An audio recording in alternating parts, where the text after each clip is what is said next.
One of my favorite movies of all time is Ferris Bueller's Day Off, right? It's following his fun adventures all over Chicago and all the fun things he does on the day he took off from school. Well, that's where we're headed today, to Chicago, the Windy City, the second city, and we're talking to Nora Leerhsen, who's the acting president of the Chicago Transit Authority. I'm Paul Comfort, and this is Transit Unplugged, the world's #1 public transportation podcast where we talk to top executives around the world. And this month of September is Super September. We're bringing you some of the top American public transportation leaders. Last week, if you didn't get a chance to listen, go back and listen to Demetrius Critchlow's episode. He's the head of New York City Transit. And today we talk to the head of Chicago Transit Authority, Nora Leerhsen. And it's a great interview. First time I've met her. We talk about the agency itself. It's massive. What's happened with ridership, which is good news, and what they're doing about safety. We talk about her background, her legal background. She's an attorney, how she started in compliance, and how that was a great place to grow into the president's office. We also talk about her vision and her philosophy of the role that public transportation plays, not only in Chicago, but in any community to really improve the lives of the people they serve. This is a wonderful interview with a great leader of this agency, Nora Leerhsen in Chicago. It's our second episode of Super September. Dig in and enjoy this wonderful interview.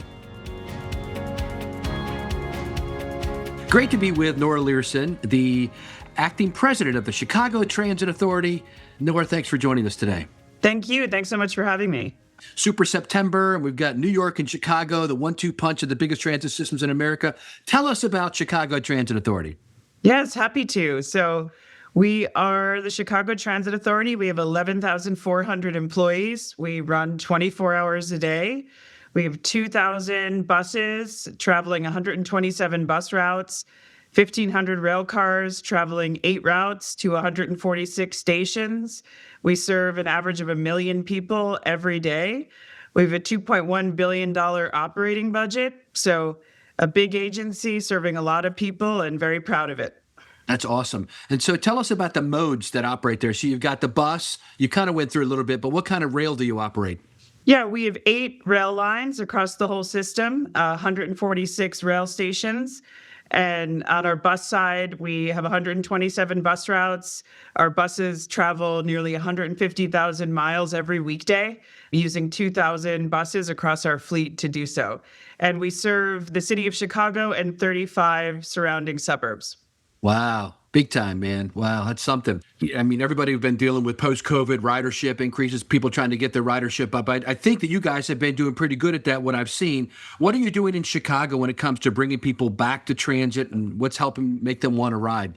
Yeah, absolutely. I mean, the last few weeks, we've actually seen some of our highest ridership in years, and we're really excited about it. So particularly with our special events, we see that people are back on transit. You know, they're back on transit across our summer special events in a way that even exceeds our pre-pandemic numbers, which I know is the barometer that everybody's using in the transit world. Yeah. But, you know, the week of Lollapalooza, for example, which is a huge festival in Chicago, that was our biggest ridership week since 2019. So we're hitting record numbers since the past few years. Actually, an interesting fact, the Ventra system is the account that people have to pay fare on our system. So we track those numbers, and in our Ventra accounts, we actually have more Ventra account holders than we did in 2019. So people are back on CTA. They're, of course, traveling differently still, given the remote work impact and the way in which our world has changed. But they're back. They're traveling in different patterns. We're regularly hitting 1 million riders every day. So our service is also back. We in the pandemic, like other transit agencies, got hit with a lot of resignations and lost a lot of our workers. But in the past 2 years, we've hired more than 5,000 people. And so we actually have, we actually have more bus operators than we did before the pandemic. We have 95% of employees on our rail side. So we're really thriving in terms of our service as well. And of course, that's what brings people back. People want frequent, reliable service. And we know that front and center from surveys, and also just know it from knowing our industry well. So we're excited about initiatives underway to show that increase in service. Particularly this year, we launched something called the Frequent Network, which is 20 bus routes across our whole system that will receive 10-minute or better service all day long, every day of the week. Many of those routes even get better than 10-minute service. But this has been a key indicator of the health of our agency and to show that we're ready for investment and ready to hit the ground running and grow with even more funds in the coming years as well. And we see ridership increase on those routes. So some of those key routes are seeing upwards of almost 20% ridership increases year over year. And it really shows that my field of dreams reference that if you build it, they will come. People will follow frequent service, and that's what they want to see in transit. So that's been a key focus. People in the transit world also know safety and security, the ridership experience is front and center, and that's been a focus of mine as well. And really deepening our relationship with various stakeholders across that arena, from social service agencies to the police department, and thinking of new and innovative ways to make sure people have a pleasant riding experience and that those in need of support on our system are getting the support they need. Yeah, my good friend Kevin Quinn always says frequency is freedom. And Yeah, absolutely. I love it. Yeah, he's the head of Vancouver now, but he was here in Baltimore with me back a while ago, and then ran it himself and did an amazing job as CEO there. One of the other things that CTA has been focused on is safer, cleaner, more reliable. Tell us about what you've been doing to improve kind of the day-to-day rider experience. So I mentioned that partnership with the police department, and that's been huge, just to make sure people feel safe and secure throughout their ride on CTA. And we have a vast system, 146 stations covering Chicago and the suburbs. So this is a vast system to cover with resources. So a focus of mine has been working with them on targeted missions of visibility for those officers. So we have something called safety outreach missions, where police are deployed across our system and interacting with riders, giving them tips about how to ride safely and smartly, and talking with them on their way and on their commute. And we also work with them to talk about the code of conduct on CTA to make sure that people are following that code of conduct and behaving well on the system. And I think that's been welcomed by riders, just to create that sense of order and safety on CTA, which we hear in a larger urban environment comes up a lot. And I want people to know that's front and center. That's definitely in addition to frequency and reliability as being the primary driver for ridership. So in addition to that frequent network I mentioned and the addition of bus service throughout this year, we're working on different things like the bus tracker system, which, really is what indicates people's faith in our system, having reliable information about when their bus and train is coming, and finding new ways all the time to improve that information and expand upon it. So we've added new features to that tracker this year that gives people even more reliable information about when their next bus is coming, just to further instill that trust in the information coming from CTA and that we're a great ride and a great way to get places.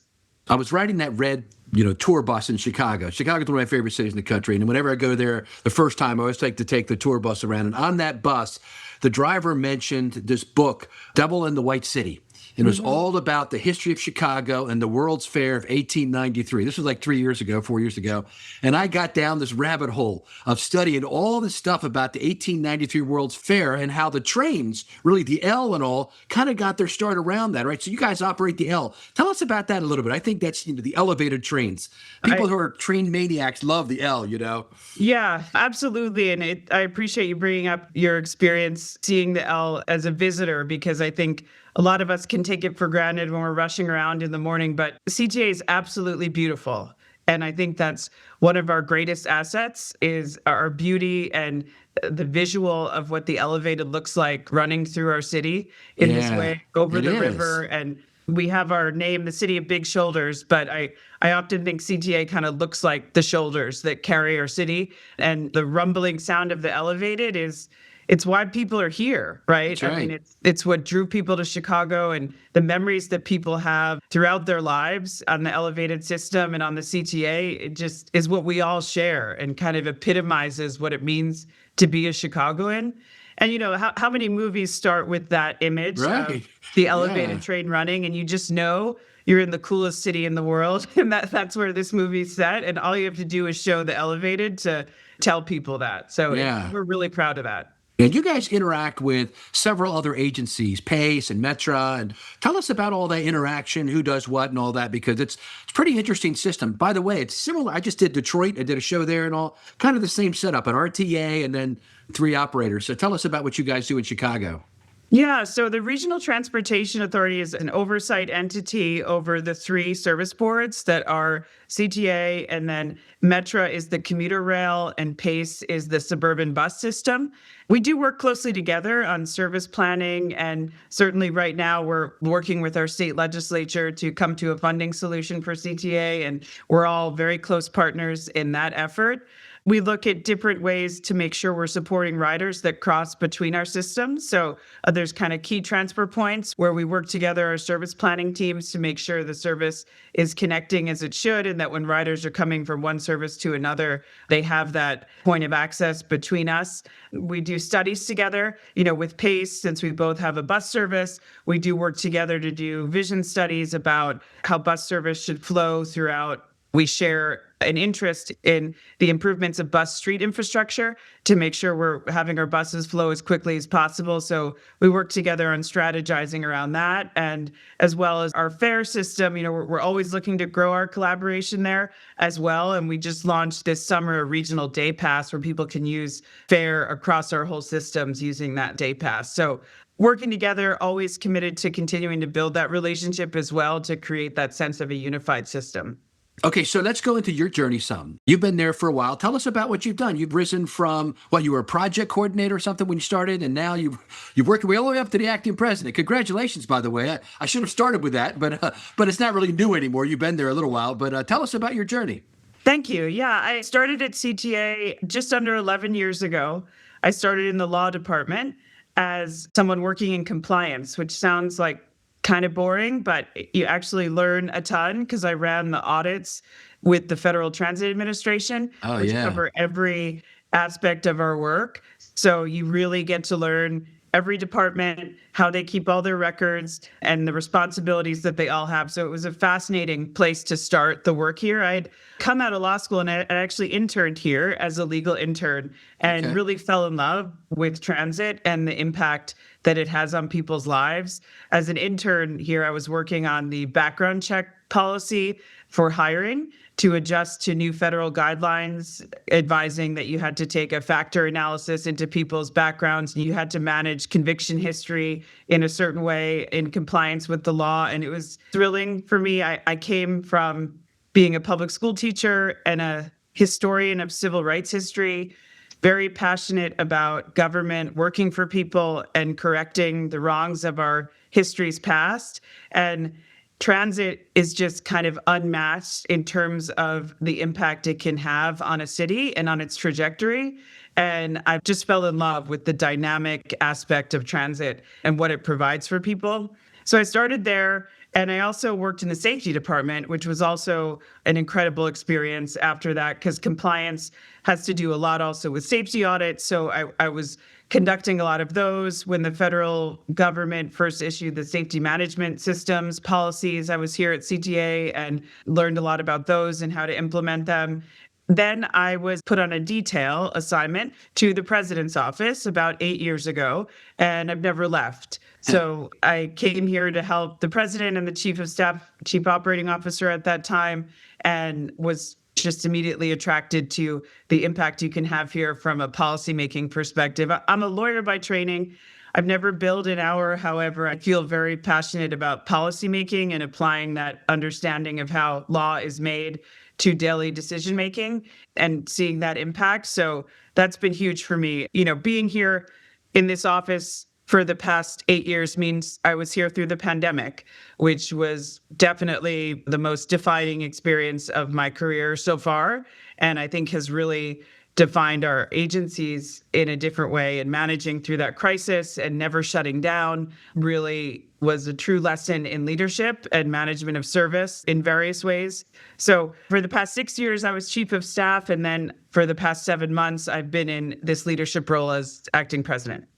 Yeah, I think the law is a great background for a CEO. I'm one too, and I know that it helped me interact with our attorneys when I was in that role. And I just gave a speech this week in Kentucky, and I talked about when you get to the top, of an agency or an organization, all the easy decisions have already been made. Because they're ones that have a template. The ones that end up on Nora's desk are the ones without a template, where you have to use judgment and wisdom. And having that legal background, I'm sure, helps, right?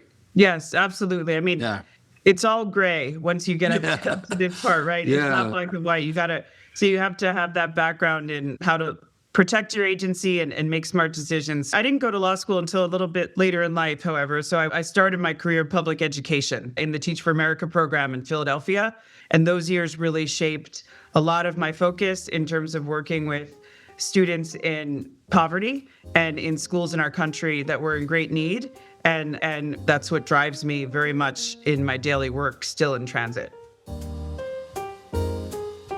If you like this episode of the Transit Unplugged podcast, then you will love what we have coming up. We're calling it Super September because we're creating an all-star guest lineup just for you. Let's face it, the world is rapidly changing and everything is so fast, and our industry is speeding up. So in September, the Transit Unplugged team is bringing you some of the biggest voices in the industry, from New York, Chicago, maybe even at the federal level. I don't want to tip our hand yet. But you will get a chance to learn how to manage all the policy and funding changes, the post-COVID funding fiscal cliff, how to do all of it, and so much more. If you haven't yet subscribed to the podcast, do it now so you don't miss a thing when Transit Unplugged brings you Super September. Subscribe right now before you get distracted because we know something's going to ping or a squirrel will come by. So please subscribe and we'll bring you some great shows in Super September. Now, back to Paul Comfort and this episode of the Transit Unplugged podcast.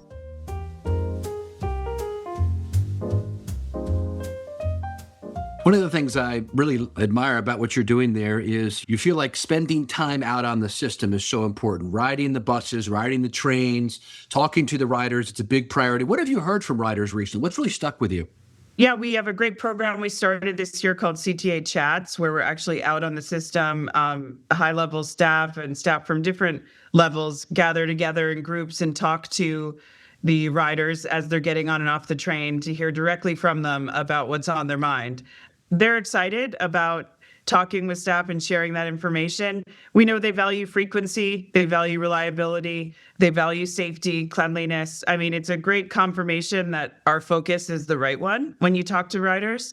And, I think, Paul, also what you see is that love for CTA too. So if you're talking to a rider that's already on your system, that's someone that's already put their faith in you and believes in you in a certain way. And they're a great partner in discussion about what they want to see from more transit. They also recognize where there's been improvements. I hear from riders that they can see service is strong, that they can see frequency has improved, and that they see a commitment to them and their experience. Being on the system is also incredibly valuable in terms of our employees and hearing directly from them and their experience. I say employees are riders a lot because they ride themselves, but also our operating employees are out on the system for hours at a time, right? I mean, a commuter commutes half hour, 45 minutes.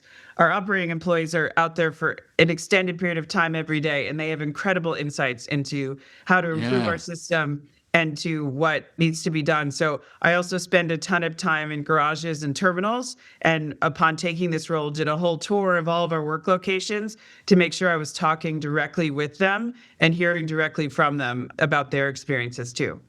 Speaking of your employees, I just wanted to call out two that I've had interactions with lately that I've been so impressed with. Arlana Johnson on your team is tremendous, and kudos to Steve Fuentes, who after a 30-year career at CTA just became the new head of Milwaukee's transit system. So I know, great people coming out of your team. Yeah. No, thanks for recognizing them. I'm so excited for Steve. It's such an exciting step. And you may know, Paul, Arlana was just brought in as a senior advisor in the president's office. So I'm really excited about watching her continue to rise here at CTA. That's wonderful. Yeah, me too. So let's talk about now, we've done kind of the present, your system, a little bit about your background. Let's talk about the future. What's coming for CTA? You've got some exciting expansion plans, like the Red Line extension. Can you share where that stands and what it'll mean for communities in the South Side once it's complete?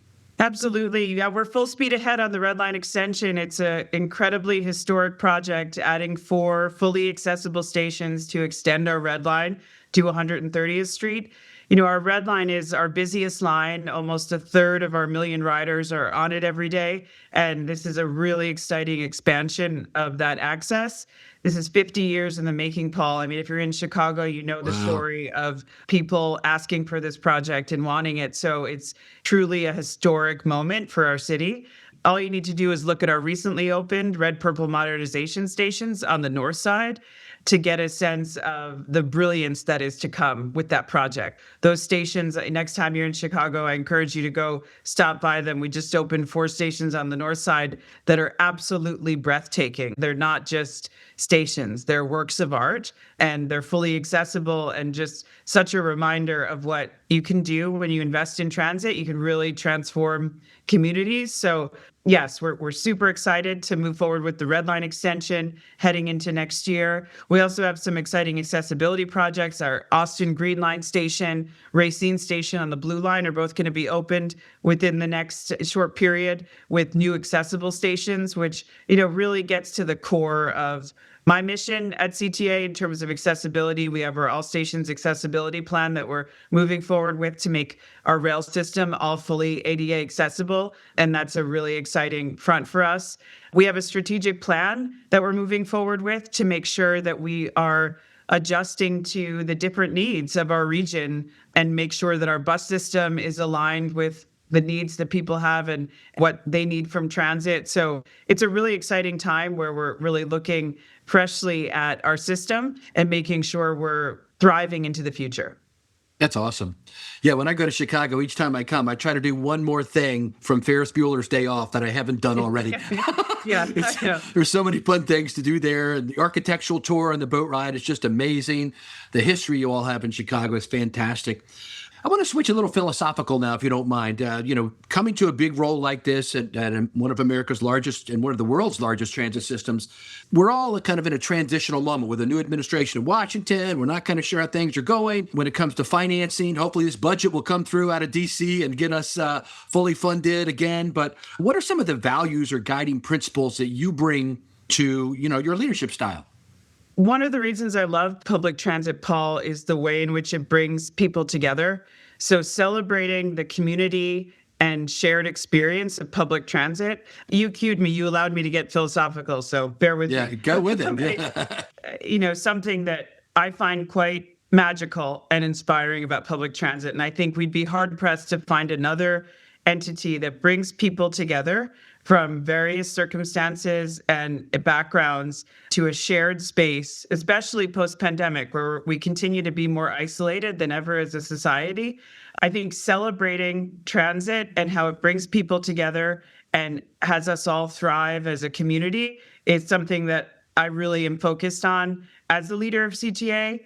And I also want people to feel connected in various ways with their communities outside of transit. So partnerships with stakeholders, other organizations across the whole city, making sure we're all supporting each other and looking out for our interests in a shared way is also a focus of mine. Just this morning, we actually had a workshop around security at transit. It was unprecedented. We had, police, security forces in different ways, but also had them there with our unions, with community organizations, with transit advocates, all talking about how to create a great environment for our system. Partnerships are a key focus of mine, talking with people, trusting that we all have a shared interest in CTA's success and building it out so that Chicago is thriving. Transit is the lifeblood of our big cities in America, and especially at a time where the narrative is complex around big cities, I think it's really important that we put our best foot forward and present us as thriving engines of the economy and the future of our society and connectivity overall. So let's look ahead like a few years from now. What would you like people to say that CTA accomplished under your leadership? I would love if people saw this time as a time of renewed faith and confidence in CTA and a commitment to its future as the backbone and lifeblood of our Chicago region. I would love if people saw it as a time where we took off in new ways in terms of investment never before seen and people accessing it in new ways, ridership growing at numbers we'd never seen before, and really a turning point towards growth and a thriving atmosphere for our system. And I think that has a lot to do with a faith and excitement about CTA in a positive way. I lean very positive, Paul, in terms of tapping into that same thing you talked about in the experience of the elevated and who we are, and getting people excited about being on transit, about what it means for the environment, about what it means for each other and our work together with each other. I would hope that people would see it as a renewed time of positivity around CTA. That's a great vision.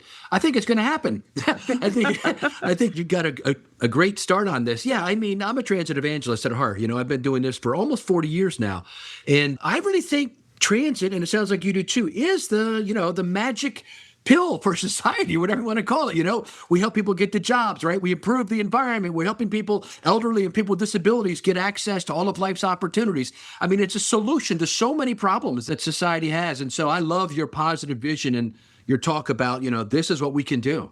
Yeah, and it's where so many dreams are made, right? It's where the opportunity is. I mean, I talk a lot about what kind of lever could you have to just start running a bus through a community that didn't used to have bus service, right? It's hard to measure, but think about the kids that see that opportunity that, wait a second, I could get to a different school, I could get to a new job. Maybe I'll apply to something now I wouldn't have applied before because I see that bus running more regularly in front of my house. I mean, what an honor it is to have that type of impact on communities and to be able to do that. And, we all have those stories, especially if you've come from cities. I grew up in New York, so my great-grandmother came from Lithuania, was a cleaner in the Woolworth building in New York, raised my grandmother, who was a New York City diner waitress for 50 years, who ended up putting my father through college. But she was riding the subways doing that, right? I mean, she wouldn't have been able to do that without being in New York on those subways, building her life and her future. You can't match the power that transit has for people in terms of what they can envision about their futures. And investing in it is just one of the most powerful things you can do for our society. Wow, what a great way to wrap it up. Thank you, Nora, for sharing a few minutes with us today on the podcast, and not only your description of how the system operates and how it's growing and improving, but also your vision for the future is fantastic. I can't wait for people around the world to hear about it on this Super September with Nora Leerhsen, the head of the Chicago Transit Authority. Thank you so much, Nora. Thanks for listening to Transit Unplugged. I'm executive producer Julie Gates, and this episode was created by host and producer Paul Comfort, producer Chris O'Keefe, associate producer Cindy Raskin, and podcast intern Des Gates. Transit Unplugged is being brought to you by Midaxo, passionate about moving the world's people. If you want to dive deeper behind the transit headlines and get boots on the ground intel on important updates like the Trump administration's transit priorities or how to get funding, check out Transit Unplugged Insider, our new YouTube show, where Paul and I take you inside today's hot topics. Paul knows what's going on in Washington, D.C. and has the inside scoop. He's taking a lot of meetings with a lot of people, and we want to make sure you know what's going on. You can watch and subscribe to Transit Unplugged Insider on the Transit Unplugged podcast page on YouTube. Thanks for listening, and we'll catch you on the next episode of Transit Unplugged.